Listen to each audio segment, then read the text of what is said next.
Pea upu masani. O le tele o sulu. E mau ai fi ngota. O le poto whātasi o ainga I tutono o whalirotu ma whale titalo. Tala noa ia fionga le li. Whātu puina le whātu atua I le li. Mani iua I lana tala lei. O le ala na o le tātou poto ai. Oni a inga I whalirotu. A o tātou saunia. A o saunia le nenga gwenga ia mata. Nona fausia I. O te talo fo ia I tātou uma.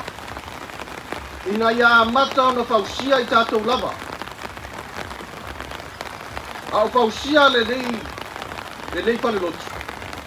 Tātou a mata ona fausia. Fausia e a ulo lava whātou tua I nei e whamausia atili. Wa ai ko a mai e tuto atu I le li. Ina ia toi whamausia atili. Ta pena I nei mawhai o na whamaina lo loto I pale. Awa a o ina uma o na pausia le nei no fuanga. Ua lava ta pena oe ma e whaonga ina le nei no fuanga. E ta kua iai I le atua seitua. E alofa le atua ia na whana uma. Nā te saunia au ala uma I mawhai e o na ta kua iatu I ate ia. E pei po o le nei ni tai au. Ia au mai ai le nei e manoa. E toi pausia ai sesi pale roto. Ine mawhai o na kisosoani ia na whana uma. Ina ia I loa, mana tua, ma ia tapua I atu ia te ia. O te mole mau atu. O lo soifua le atua. O lana whamoemoenga, ia toi whaapoi mātu I tātou I mau whātasi maia. I le mauaina o sauninga, e alanga te tau mono tātou whaalotanga, mono tātou whaeanga. Whamangalo se leo o sala. I le swafo I se kerisi. Amen.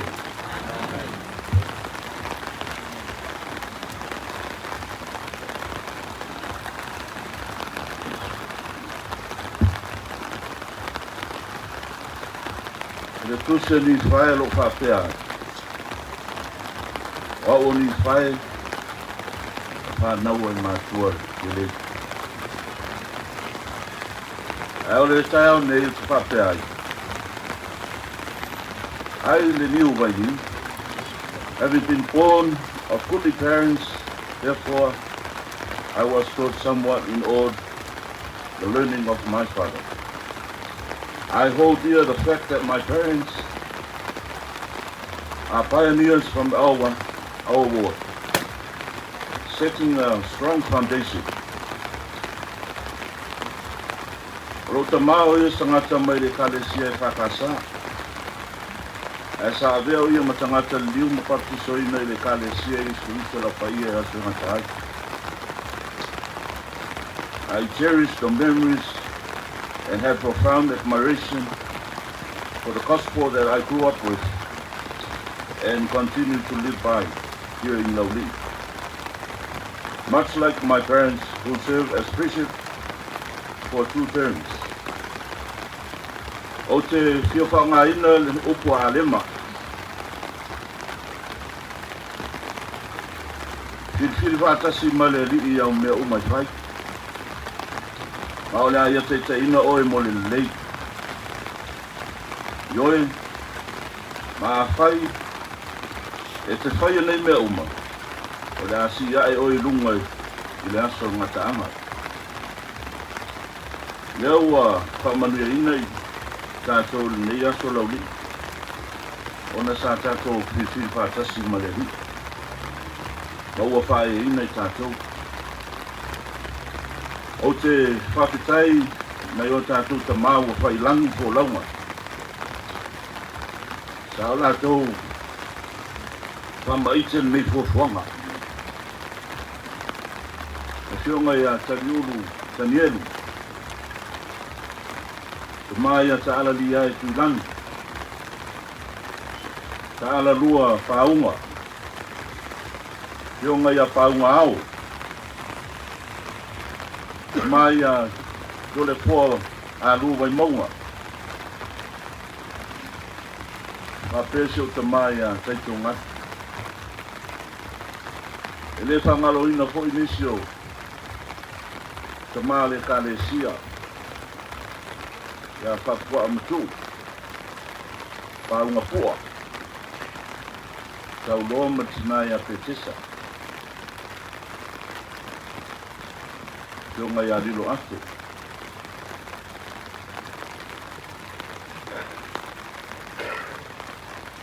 So tele nisi ua, whailanu lanto fo launga o e sa tato ngalu e whaatasi mai tono o tato warota I lau nei. Vene ua whatau ina mawhamanu e ina I tato nei whasi lau ele. Mo le whare taro fou, o le sauninga o le kare se suisa o pa io aso ngatai. Se whaisa o tara la kiki rea. O le lua afe suma le vale. E wala aua tua ile. Tio ngai a waa ulu. O ia ina ia sa whaatea ngai ma. Pongua le kare sia. A o ia pia. Ma lia lau tio ngali. Whai ona e o mai nei. O tā ofi ele. Ele nuu le kua ina le nei whanua. Ia ngau saua maro le mautinoa. Ko ngā whia tonu le, o ngā ele le ua. Ko fo ina le kalesia, mo le whaatawina. Ia sa mātou whasoa ima le. Sunga ia wā uru. E mai se fwoi pa ia la whioanga. Le no o maua ai. O ne ele o le a pausia ai le. Pare talo e sui ai le. Pare tuai lea. Ia sa au tu alalo le tātou nuu. Tātia ia o ke rore kari le mai le ni. Ia wa au mai. Ia Natalia ile kua tanga nei whanua. Leo tātou mori mauna nei aso. O te tūla e whaia o masui o le. O tātou lua e mese le. Kua rota e lua. Kua rota mua ma rota lua. Mese pa ia o tama whanau o tātou nuu. O tātou e tāle sio lo nofo mau ia tunu mau lo o. Mai mau. Tāpua I mai. Leo o tātou o ingo resi levo.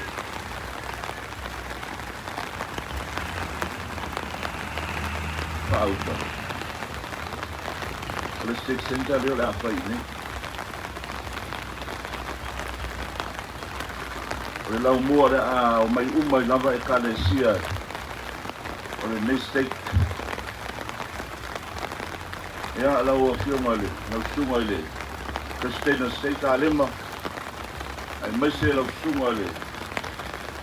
Pitu mapuru. Ara Joseph. E ia te a ule. Le nganga al whaatai. Whaatai le kalesia. Whaatai lo tō wawa ai. I le tua marong sungaho. Lauri ele se nuu le nei. Ele se nuu e tauta ua ni mele nei. Al nei foi no foanga. Ese matanga. Kelo so inga le. Kelo la au le se sa no foi nei no fonua. Ai aso ni. Le o fini. E fai sina le rota atia fanua. Wa ai whaatai le suma Christine ia wa ae sofa ia o la amataria ngaluenga masin fou ia mai au masui o le tātou nu ia wa talia male mal whaaloalo o le tātou nu nei lea fio atu alo le niu ia mapsuam whaamatu tunga matua ia te ruru fio ko ina fio ngal palo longa ya tu itu mai se lai ai paia sa balas kai nane le salai na ya futi mau tu sa mau mai tu ala fia ya tu autu ma baoma tu loa ya ya fio pot mai ya ma tu te pa mo de tua ma tu te lango me tau de tua ya nga de sta tu moni nei ta ko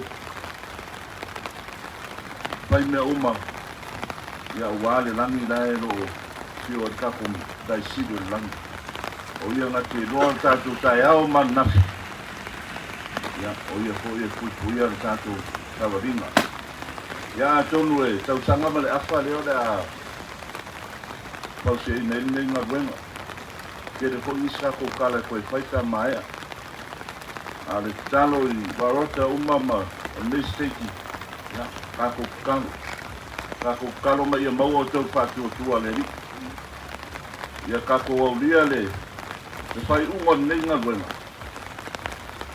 ya au ke de ko misi ngalu lue mapa awal ngalu ngaderi pa moi le tua ya o manuia na ya lo pa mai le tua ya pa manuia le tua le sunga ile tu mo fulu mai se fo ile sunga ile stay state ya kai nane fo ile pio mal minister wala pio mai ya paunga ya le wo pine mai mesa e amta Ewa, tato mon mawina ne yaso. Vi ia le tu ai fo i pervi ina le tu ai mel leo tato faia. Ya. Angal le mai le tu ne yaso. Ma tu mon mawatu. Olo so il fual paola, ma lo faia tato umar pana. E manuia papa ye ina nei lau ele. Mo se fale tapo ele li. Awasi o tato nu olau li. Maria mai ia faftai.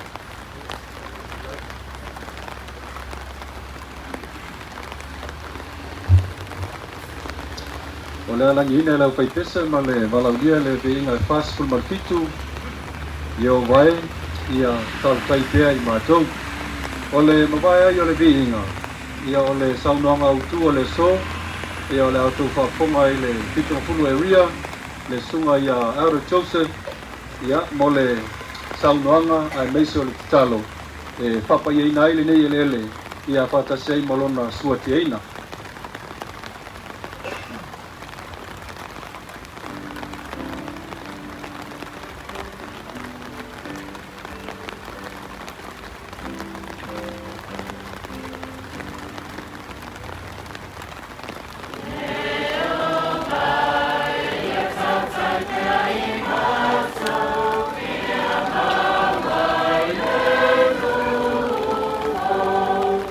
Bye.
Ta lo falava le mamalu ma pa ia wa fiam pot de ni tai au. Tula I lava ni tula I le avatele ma mi ngau tau tana fu ma whanualu. Pa whenua ia tu tatou nuk. I ringa te lea ia I kiona sa whapito niu. Sunga fo le minsta ma le fatua ma paunga. Sunga fo I whawhengai no whakawhetauanga fia titono tatou nunei. Ia ringa te lea o tatou whatasi a fo I ma le tamai tai pule lo fisa I pesenga. Ia le sa. Whawheloa ia tu le malu ma pa I o poto ni tai au. Natu o sa pa I o nei aso le ali o iswamtalanga wa le ia se tamai painau taloina. Pa ia mama malu o tatou atunu mai lava na wawawi o whawawau. Ai nunu atu ia whatinu tau sala. Ale so, o tatou poto tatou te patipatia. Mea o whai ero tatou mataisiri mo tatou o mafua nei tai au. O te manatu ni tai au, ri tatou whenua inga ma tai au sifa. E le I whai a fua ero tatou ta mawhalangi ri nei av noa. O se avanoa wa leva o na whaatino ma tatou talo iai ina ia tupu. Pei kona maua nisi o sauanga o tuna i atu. Le ala atu sula ni sta sa vema taita I fo I o tatou steiki sa whatukatua ma amatamataina ni whamu moe. Ia leo tino mai, o tatou poto ni tai au, ina ia whailonga ina, ia se vaenga o le tara whaso pito. I nei tatou awhio anga I lauri I nei. I le nei foi no fuanga pe wa vea ma se lau mua o lo tatou nuu nei. O tele whale mananai am pisnisi vaenga oma. Ia a lewa iai ma no fuanga ni whaino whausia ai tatou whale titanu. O le vi inga la ma whaftai whafo I tamawhala. A wai tele atu mea wa ia silofia ma mea ni whaino tatou manuia ai. Nei lo mea ma whaino tatou mafo whauina. E o tatou mawhauwhaunga whatangata.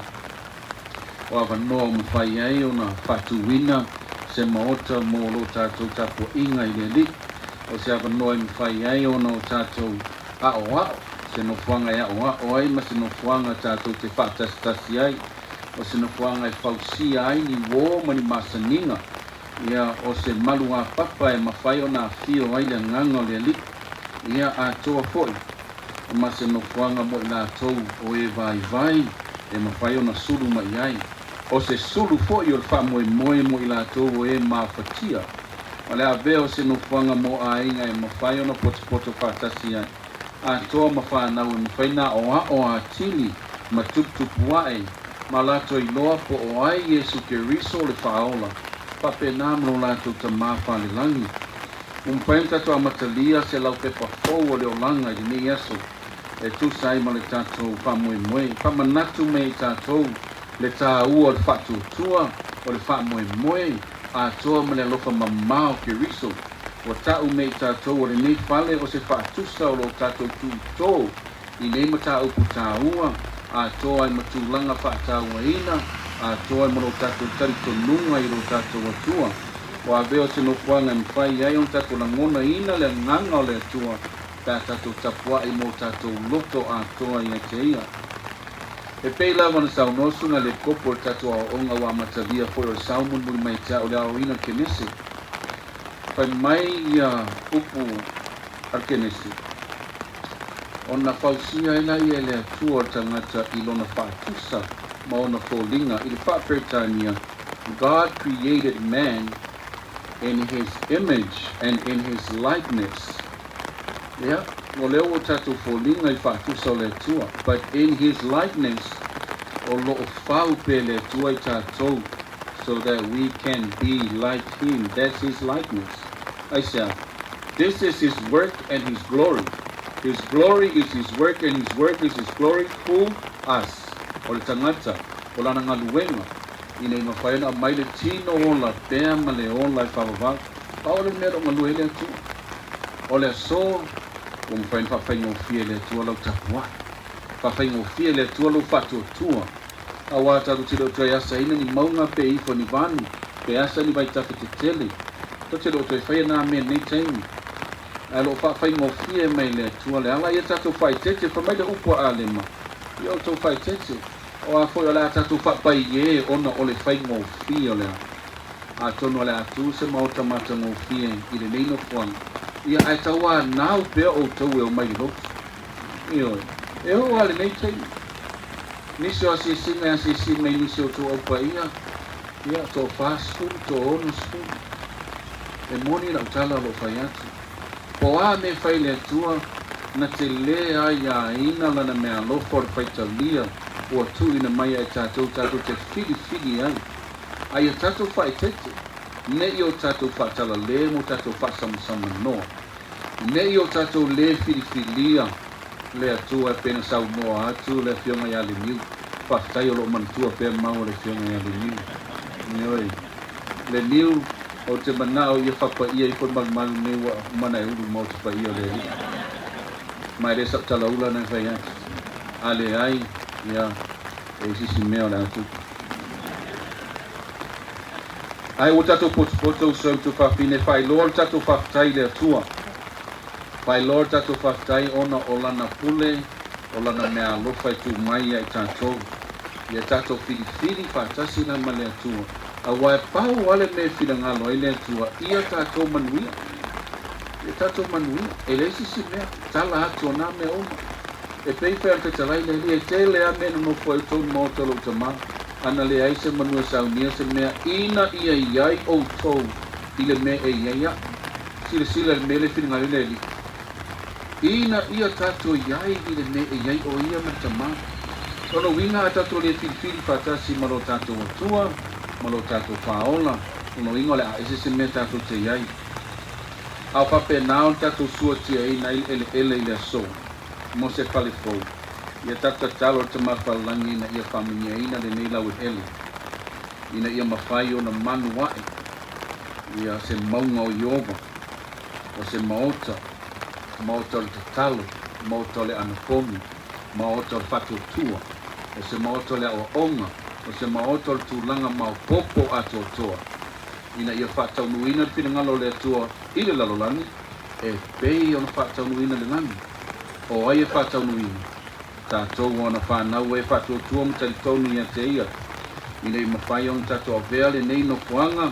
Ia o se no fuanga le file mou. O se no fuanga le oli. O se no fuanga le tukupua e whale anganga. O se no fuanga e fia tātou whanau.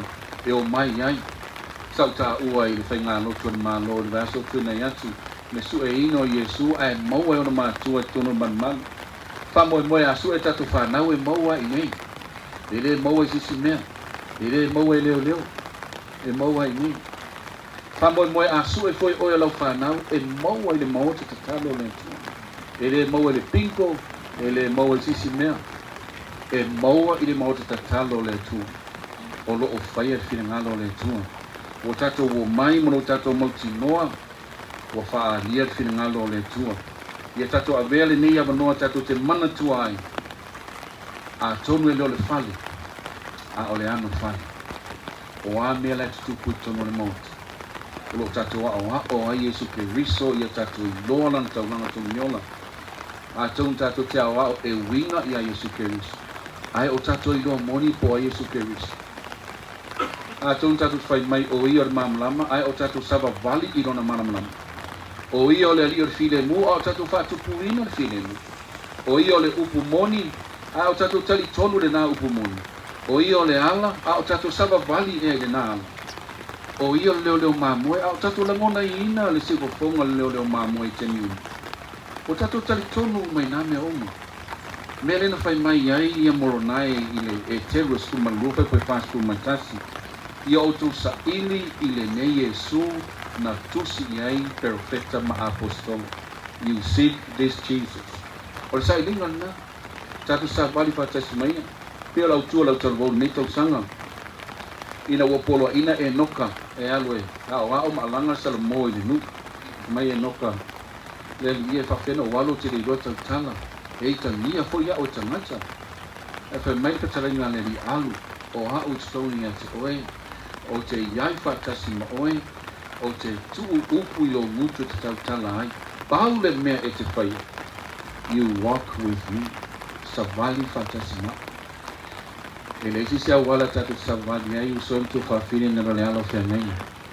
Ya matalia ro tatu fatu tua ya to mo tatu sista I polo inga le tua. Tau tua nama o tole au pa ia le se fulua ia le tua wa uman polo ina I tato.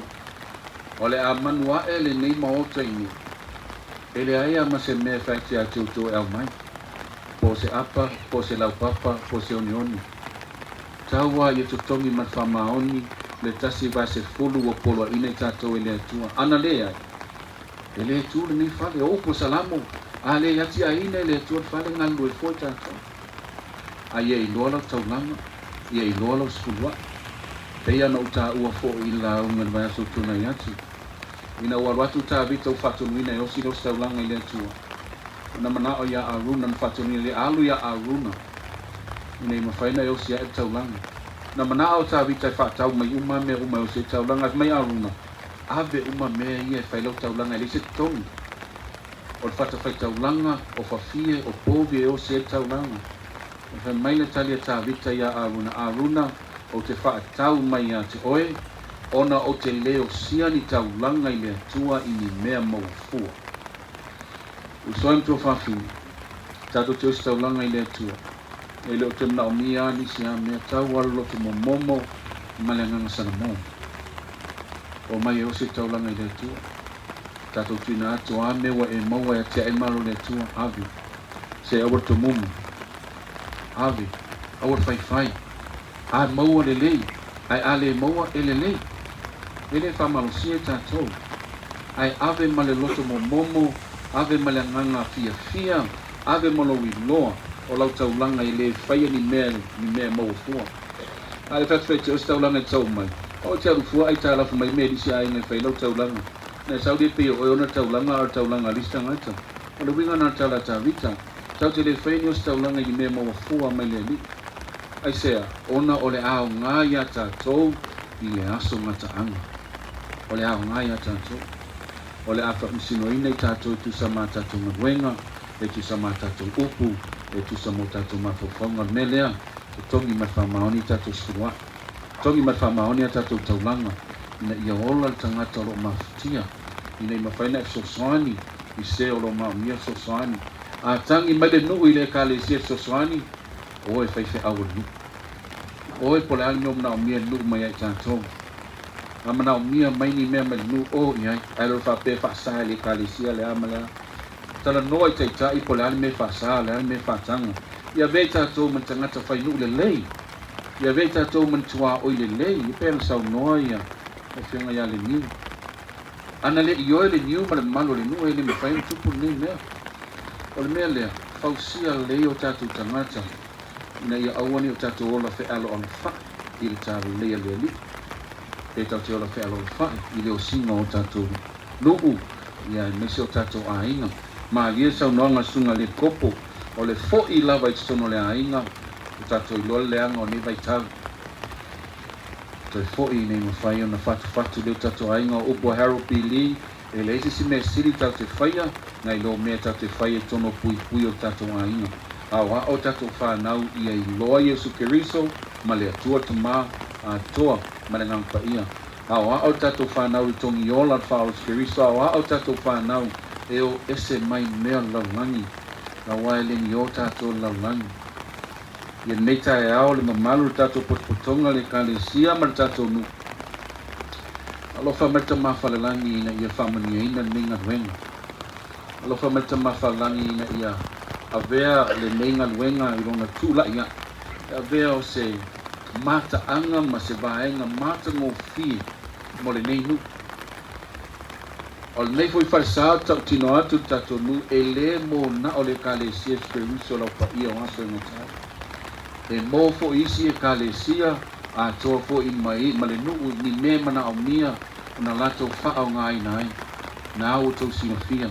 Tuina atu le tau au o le kālesia e lango ai tato whainga nuu I mea e o ngā tusa ma o onga le kālesia ma lona tūlanga whaatūlanga ina. Ai o mātou stūle ni tūlanga vea o masui o le kālesia. Whaftai tele lau whionga le niu manu malu tātou ni.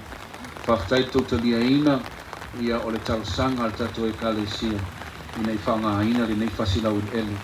ia awase mo tatapua'i ia mo tatou ekalisia i nei lau nei ia e mese tua oi o lenei seiki kia watu lau whamalo ia le fionga minista o le sa tu mai fuai tabuai ia o tu sai fo'i ma le fina wina ia o le meinga luenga whamalo lava lo sa ia whapena fo'i ia le sunga ia Presidente Tamala ia mauna malu au tafa ia le ngata le sunga ia kopo ai mese o tau le au pa ia o e o lo tongi pele ma o e o lo whaanga peo tau taleni ia awale atia ina malo le tua. This is the token of your faith. Whawawai. Whawau inga luenga le leo o tau whaia. Ina ia iai pea manuia o le tua i o tau lunga.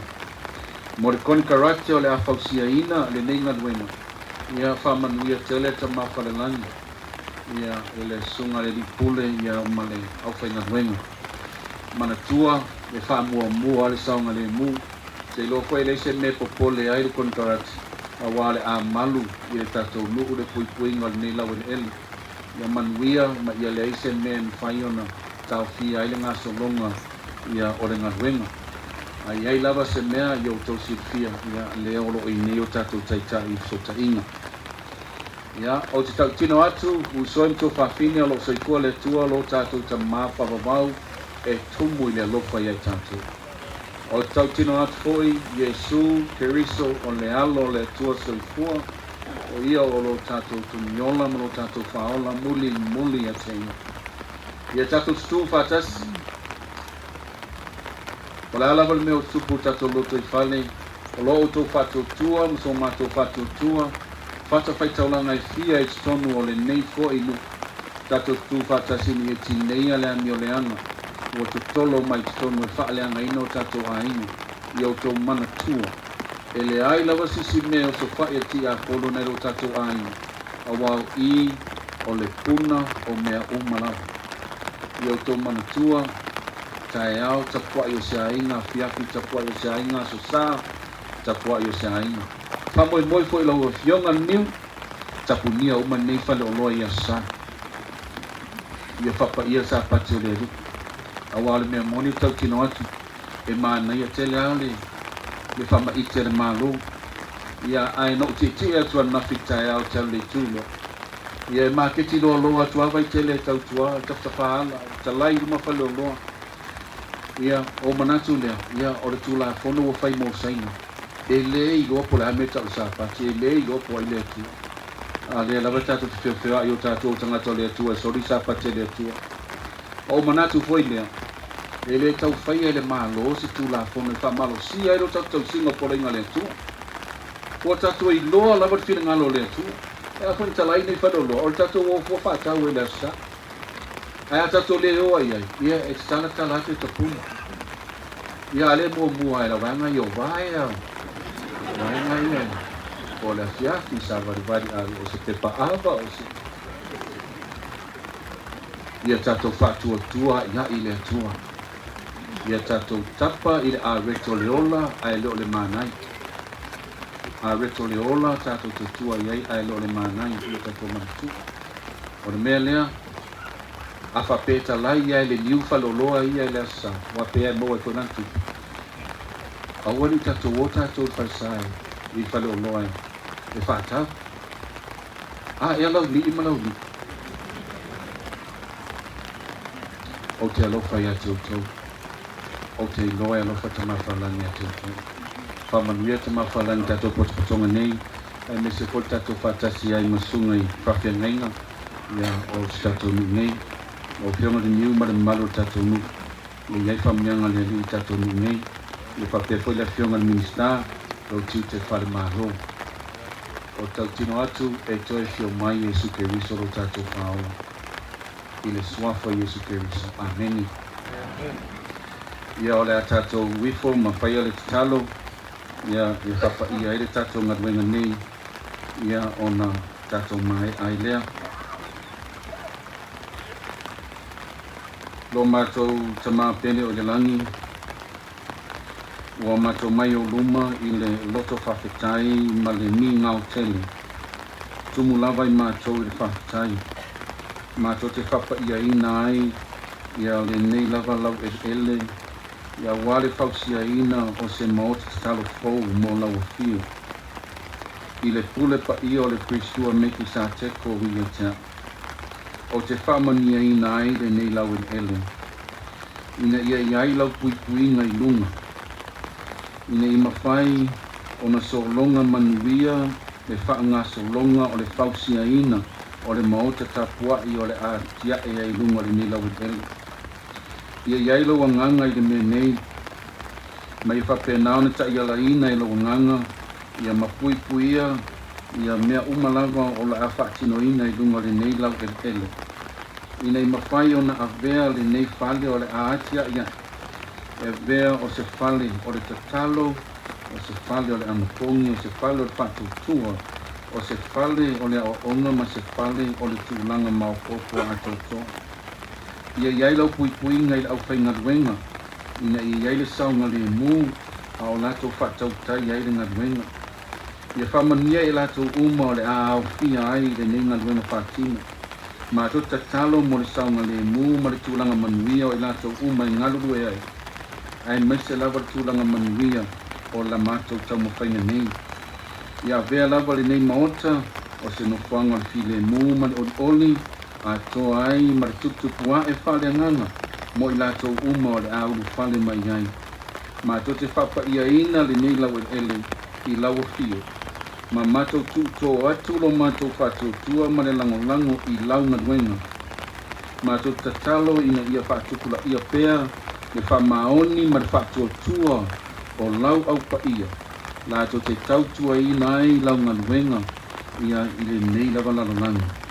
Ia vea le nei nofuanga o se solo le malamalama. E mawhai o na iloa e tangata laua fio ma vivi atu i atu oi. Whamanuia mai sio mātou nuu nei, le ngata i leo sungai whaapengainga, le whatawhai taulanga i fia, le fionga le minista, ma whatua, sungai au president o le nei steiki, ma taitai o le nei steiki, sungai e pikopo ma o nātou soswani ma au pa ia taitasi. Ai maise o le tupu langa whaiai, o le amanuia lumanai le nei ngaluenga. Mātou tatalo mo au whamunianga ia i mātou uma. Ina ia whaamalu mai au lunga i le nei ngaluenga o le amatalia. Ua mātou wala aua tuai ta mā, whaamole, whaamangalo lau whanau vai vai. Onolo mātou se se tatou whawhengai vai. Mātou te alo patele lau lau fi. O mātou wole atuai, i le swapa pa ia o lo walo o Yesu Keriso. Ameni.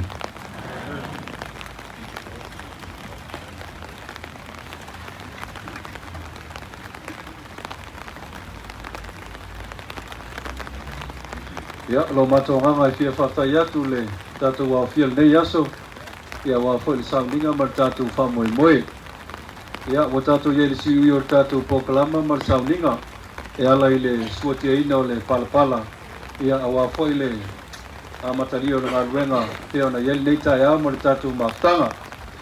Au te wala watu ma le whaloalo le fitumafulu e ria, le sunga i Ara Joseph. Ia, le sunga le Pete Riaka. Te mawhai ona tofu ma le tātou mea whaingaruenga. Ia o le fionga i aliniu. O le fionga i le minista. Ia o le fionga tamaitai pule i a sa.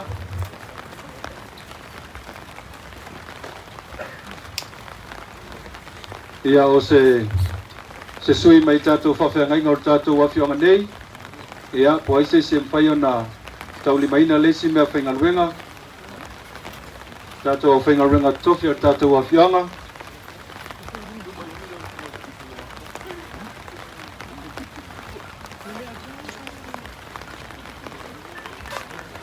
Ia, wala watu whamalmole le whianga ia le ule awha. Ia, o leisi mea whaingaruenga ia.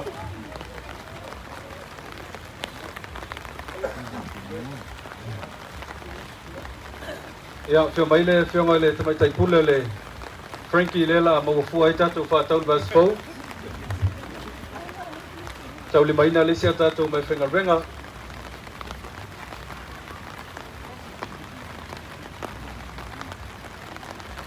Ia, whamolmole tātou pueata.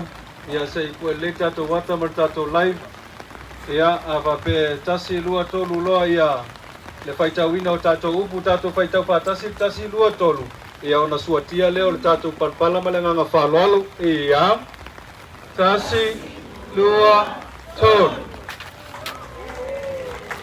ia pati mai ia whaptaitele lo tau paia ma lo tau malu ia tio mai o lo tau alalwhanga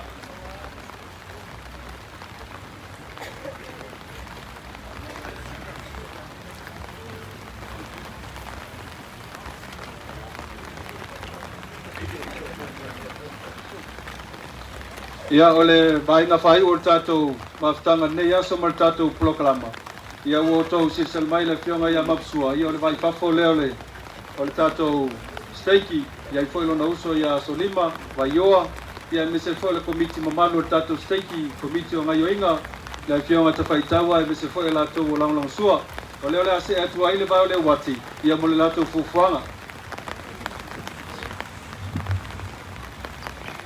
ia e whaptai atu le sunga le taitaro sauninga le sunga le Kristene Tamara ia o mea whapenei vane suato e Aldo Joseph mal mamalu ia le whateia masani o rola ko tala lei lea wa mato atu so tom tupat pala whaleanganga le pitung fulu ia Aldo Joseph e mai se foi la tosa mauto finga le nei aso ia o le tula ia pe on whala loa e se foi loa tulanga o le masina nei ma fai mai ai le topinga nei o va i fafo le kalesia i os familianga e le mpaio na o alwese ai o le ola i le atua o familianga na loa i ai le o sau loa le niu ia o le anganga lava na le foi wa suatu le sunga le minsta ia o minsta lea o familianga na o tatou lula uli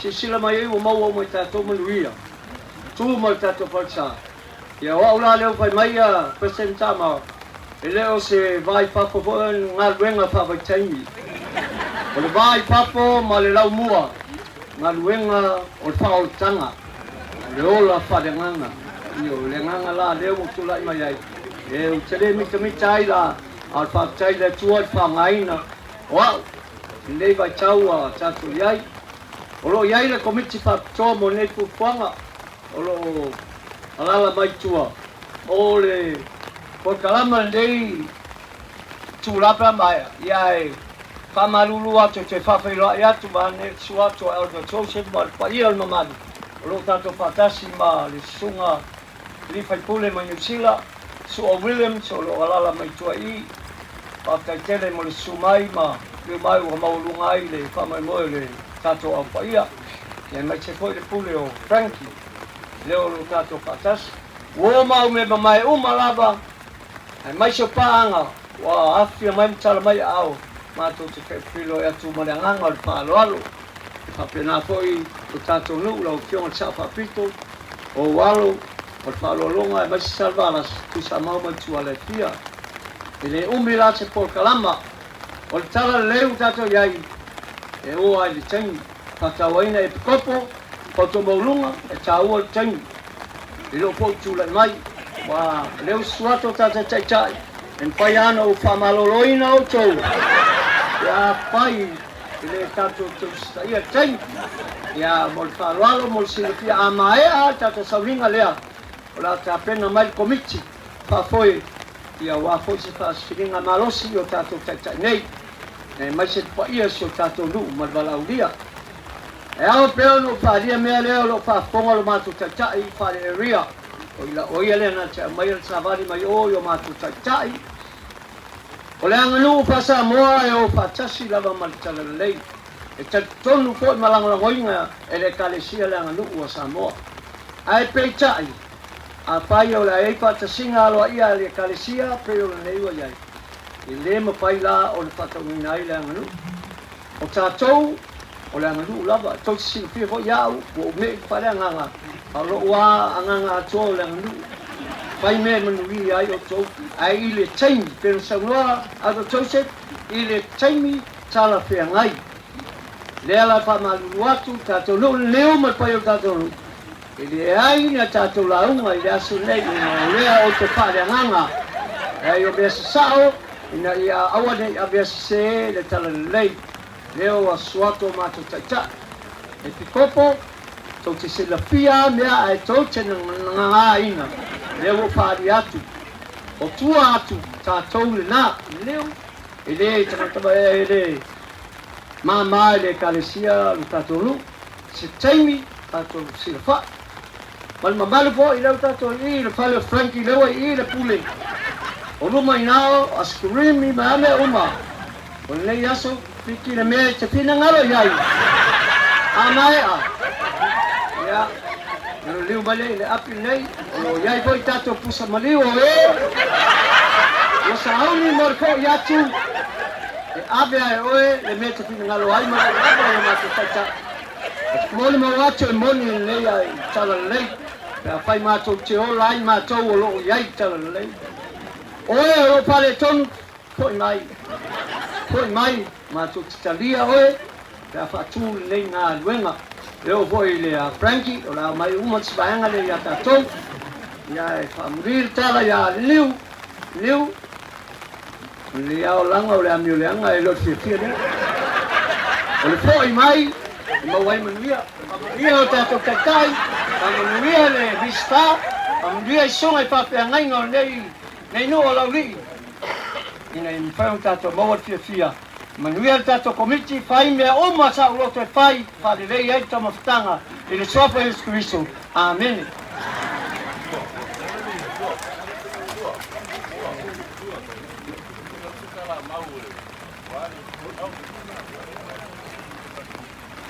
Ia watai o la whaipepi ngalo o Savapito, ai le pulea ia le kalesia. La tuatu le amano ia mau, o sila pia alo Joseph o tato e kalesia, o mau o pofonga na nulu nei o lauri. Ia sina o fia, o na wa whaire ngaruenga ngei le tato le wha.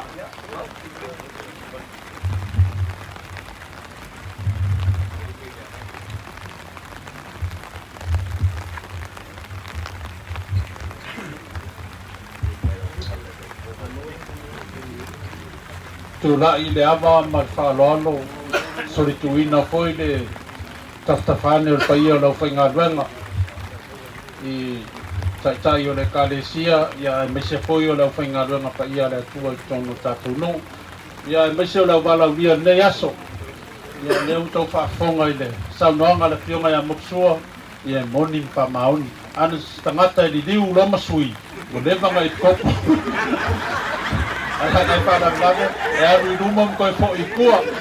Ia o ngāle ngei ngā venga i le State Center. Ia ma me sui e le fionga i le arosa.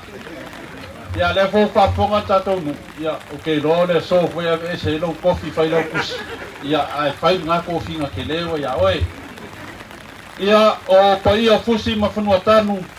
Kei nane mau te fia wā ia le Fio ele fionga ia le niu mo nalo man matua ma la insalvalas ia ni laua fo ia watu i sa mau mai tuala ia o lea ua tiki tō noa i nei mulfatu o le ele nei mulfatu o le te le i o le tala fasol pito o le ele nei io le ele nei mulfatu o tala le babau e whapea o le tua oi o atua mto masanga o le lo le mele i le vai le tau tau kwa pasala ni lo o le tua oi na ai o le totoa le no nei ma tua masanga ia le na si me tua oi le vai le tunga i le tula le na lion fai ngole le ne mulfatu o le upu mulfatu o le upu le fatu o le ma le au tau silsila i le nei le mas palpala e ma lo ia fa pea o le mulfatu o ma muli ia o le taua ia lea na lai ona whaoa i tō masanga ma lau li i ele a tōle nei lewa lai msi me tua o i pito lea ia ai talinga lava e fia longo i na maunga nei le ala taua i le porkalame o nei aso ma le whaafonga fwe ala walau lia ia maiso taitai o le kālesia ia matatou uma o poto nei ele ia o se matatia fo i lea nei au ngā pulanga ua mawhai ana whātū whale talo le li le nei o ngā ele. Ia peia upo le tupo tā vita whamai o leo la au nofo i whale alasi. Au le ato la aua le atua o lo tuu pe le whale whita wha. Ia o le ala lea na tamu whai e tupo tā vita e whausia i whale o le atua aina le mawhai. Ona le tupo tā vita o le tangata o toto na lima. Au lea sa mawhai o na whaua wina e lo nā tali o Solomona ina ua se ei mai i le nofo ali o le tupo Israeli. Ia iai le manatu e whapenal nei nofoanga mo tatou nuu e maise o lau walau lia. Ia o leo le anga tonu mai nei i muli fatu i lau li. Ia le State Center. Ia wafoi le state man nei tu o le Kalesia. Mo le atu le nganga whaktai i lau fionga Elder Joseph. Ia maise o le au Presidente ma le Presidente of State i le nei whamoemoe ia moni a o le whamoemoe o le mana lupe ia au noa mafua ma le pinangalo le atua ia e le mpaiun whataunuina ia o te taitonu ia o le nei whamoemoe o lewa a meise o taimi o tūlai mele whionga al minsta le whionga ia le ota po le whionga ia paunga i le Presidente po le state ia ma matu taltal noa ma le niu i le fufuanga le Kalesia mo nei whamoemoe ia nei o tātou mori mawina le nei aso ia le nei koi matakia awa ia le tūlanga o le te aumanga renga le atua ia te tonu foi o leo sao noa le pionga ale niu ia o le nā tonua e mai foi lango al tātou no ina ia manu le te aumanga renga le atua o fea lava e pina ngalo e whaatui na ai ia le pata whaitaulanga i tonu le tātou no ia e whamoe moe le tātou no e manu ai ngā renga le atua ia mole toile nganga whaatai le nei aso ia maise o lau balaulia o le paia foi lau whainga luenga tātou nuu ia whaau tunga lua whaatasi e maise o whionga i e kopo ina ia tupu pēr maola le pinangalo le atua i tono le tātou nuu ia mole toile nganga whaatai e pēr saunore whionga mamsua i le paia o lau balaulia ia ele ai le whapela tātou poto a iso se me whai a Kalesia o le whapele maua ni tupe a maua sau me ai nei aso ia whaatai ia o le tala lea ia alofa mai le atua i le nei ngā venga le afufuaina ia awaritia i le atua ina ia mawhai o le whaataunuina ma ina ia tupu maola ia le Kalesia po i tono le tātou no ia maua le soifua lau lei e lau whionga le Elder Joseph ia maise o le State ma le au Presidente ia maise o e kopo ia awa le ngā luenga ua wala wina iai ia alofangia foi le ia lau whai ngā luenga i tono tātou no tau whengainga tau langi an niu mainga kui foi ale lau ngā tisa mau ia maua lau tau soi fua lau le lei ia awa le tala ina le tala lei tātou wala ulia foi ni nei aso i le tamai taipule le kompania Frankie ia le nā ia whamanuia le atua ia langi an mafoi ia le paia tātou no pio alo niu tua masalvalas maua foi launga tisa mau mai tuala ia awal tau singa o tātou no mai se ne ia manu e au manga luenga mai se o Samoa man mabaloa ia manuia toi te mio tol tātou aso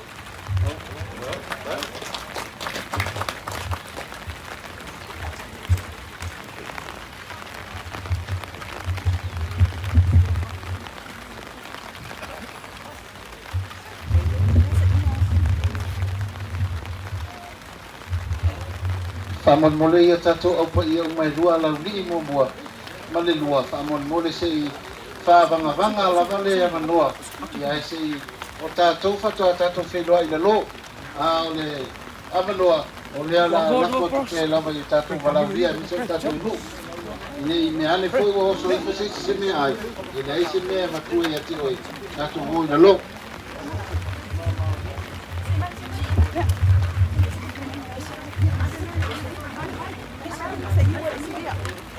ia tātou au ngā sese panga i mai loa ia a maea i komiti pa memore a ngai mai loa sa o ai ruma i matpa ia le mamalu tātou balauria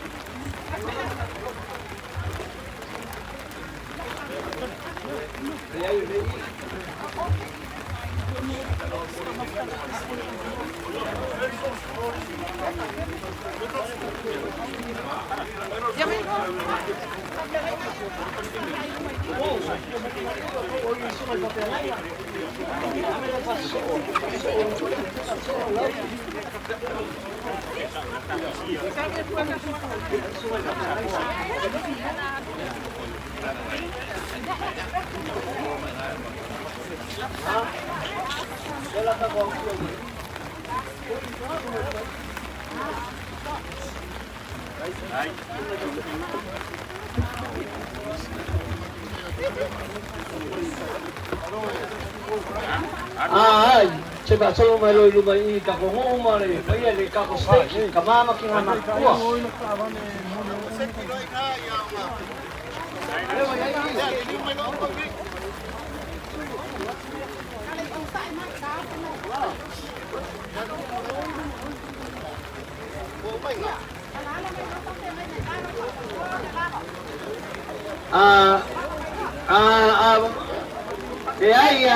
Patrimai, mate, a veces hay mai nga. Pasó leo.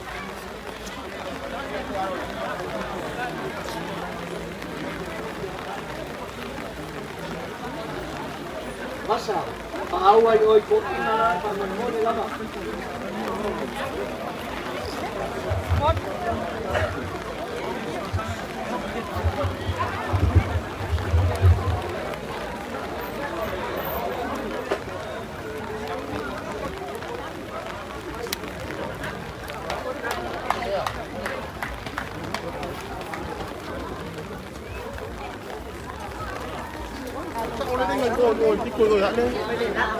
Ang kawala pa. Dia mo ya.